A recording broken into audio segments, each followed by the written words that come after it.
Hello, I'm Dan Gibson, and this is another video, a question and answer video this time. One of our viewers, Khalifa, has asked a question. The question is, when Ibn Zubair moved the Kaaba to today's Mecca, was it a planned move? If yes, how did he zero in on the present location in Mecca? Any clues to that? Thank you, Khalifa. It's a good question, and we need to clarify a couple of things as we answer. In 70 after the Hijrah, Ibn Zubair was in the middle of a civil war. I think he realized it was going to drag on for a long time, so the idea came to move the Black Stone away from the city to safekeeping. There's no indication that he was planning to create a new Kaaba or a new Qibla direction. I think that came later. From my reading of the text, there were a large group of horses and camels available in the city. They were brought by his brother Musab. I also think that it was mostly older men, women, children that were moved away from the war zone in the city. So why Mecca in Saudi Arabia? Now just look at a map. It was far away from Damascus, pretty well as far away as they could get without actually going down into Yemen. They would not want a populated area because the local people might end up claiming the Black Stone for themselves, so they wanted an isolated place. And there was a trade route that was going through this Mecca valley that was occasionally used by merchants who were shifting from the coastal road to the internal incense route. And Mecca is on that connecting route between the two main trade routes. Also, Mecca had an ancient well. The original name of that well has been lost to us, but there was a well there, so there was water in that location. Last, the original tribes in the area were probably more hostile to Damascus than they were to these few people who settled around the ancient well, with their herds of camels. I've not been able to find the original name of that valley, nor of the well that was there. That's been lost to us in history. In time, the war went badly for Ibn Zubair, and eventually he was killed by General Hajjaj, who had been sent down from Damascus. At that point, Hajjaj makes a token effort to repair the Kaaba building, but he has no black stone to put into the corner of the Kaaba.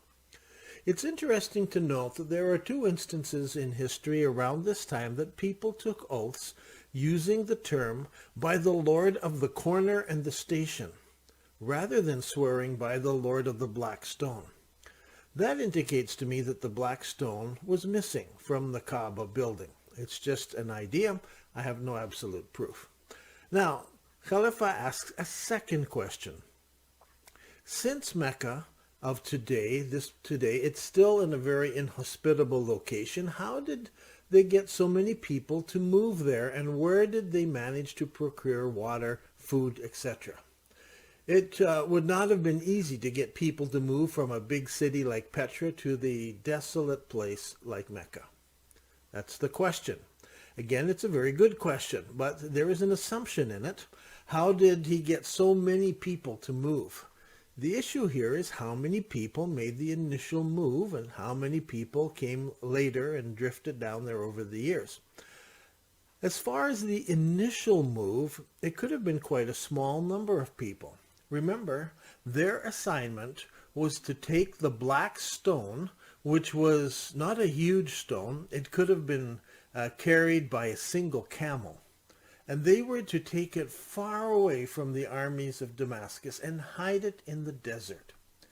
It would seem that women and children came along and accompanied them, but there's no proof of that. So it could have been a small number of people, maybe 20 or 30 people, maybe less, we don't know, that made the move down originally. As I mentioned, there was an old well in the center of the valley, and I'm sure there was some grazing for camels and sheep around that well. During my time with the Bedouin, the shepherds would take their flocks of goats and camels out into the barren desert, but they would find things for them to eat. You and I would starve, because we not only need our prepared food, we probably want a Starbucks as well. But some Bedouin live solely off of camels and goats.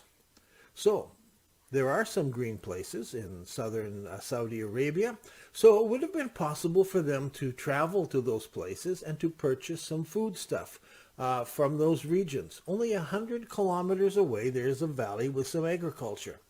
That valley was on the main route, the main incense route, so it was not hard for the original guardians of the Black Stone to obtain grain and rice at that place. Now, if you go south from Mecca, down Wadi Numan, and then cross over a mountain range, you come into Al-Hada. That's the area I'm talking about. There was agriculture in Al-Hada.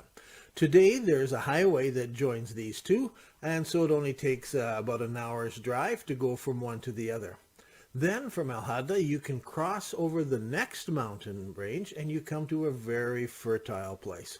So these purchases could have been made. They could have gone there and bought supplies.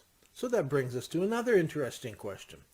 I'm sure they took some money with them when they fled from the armies of Damascus, but how did they earn more money when they got there?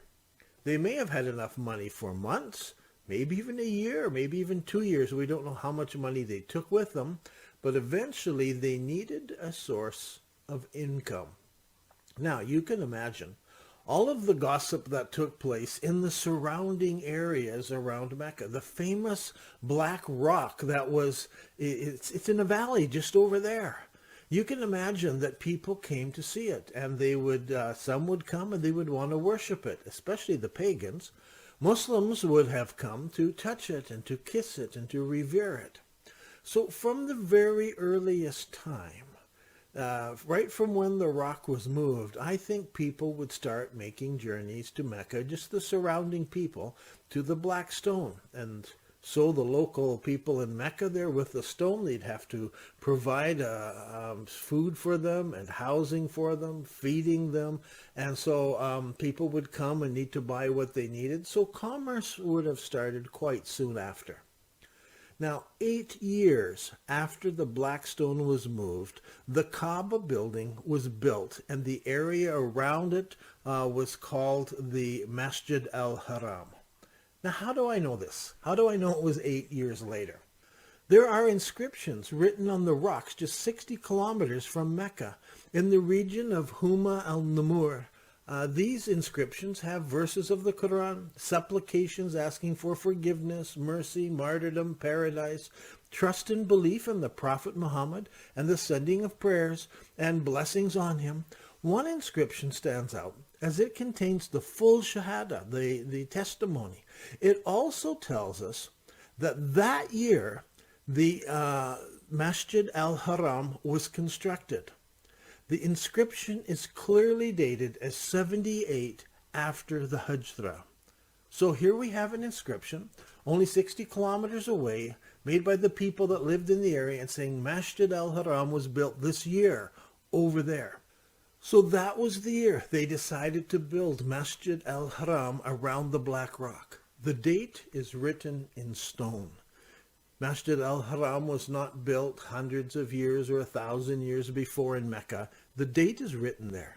In the year 89, now about 10 years later, it was reported that the well of Zamzam was lost, most likely from a flood or something that swept through the center of Petra. So with the original Zamzam covered over with rubble in far-off Petra, it wouldn't be hard to name the local well in Saudi Arabia as Zamzam. Then a couple of years after this, in 94 after the Hijra, more of the city of Petra was destroyed in an earthquake. It was about then that the focus of many people turned towards Mecca in Saudi Arabia. So to answer Khalifa's question, I think only a small group of people went to Mecca. The original intent seemed to be keeping the Black Stone away from the Umayyads. Over the next 20 years, however, Mecca was developed and it became a center of pilgrimage. People started going there, and so the local people in Mecca were earning income from those who were coming. Eventually, all of the history associated with the first Kaaba in Mecca, that was one over in Petra, that first Kaaba, all of that history was associated with the Kaaba in Mecca in Saudi Arabia.